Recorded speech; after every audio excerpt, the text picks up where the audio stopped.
Thunderstorm warnings being issued for Johnson County. Stand by as we alert our other stations in the area. Listen for later statements and possible warnings.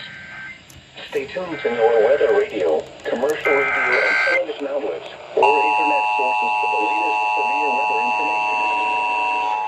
The National Weather Service in Fort Worth has issued a severe thunderstorm warning for Johnson County in north central. We enter a programming Requesting the National Weather Service to activate the North Texas Emergency Alert System. The National Weather Service has issued a severe thunderstorm warning for Johnson County until 10:45.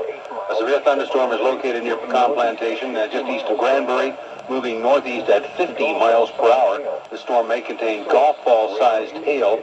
Locations impacted by the warning include Cleburne, Burleson, Cleburne State Park, Briar Oaks, Sand Flat, and Lillian. Now also sections of I-35W. Again, a severe thunderstorm warning now issued for Johnson County until 10:45.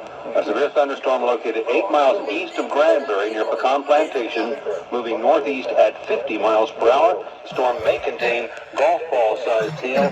At its current vector, it may well reach southern Tarrant and Dallas counties before the night is over. All North Texas stations affected by this alert are requested to relay the preceding message. This storm has a history of producing large hail. Shelter now inside a sturdy structure and stay away from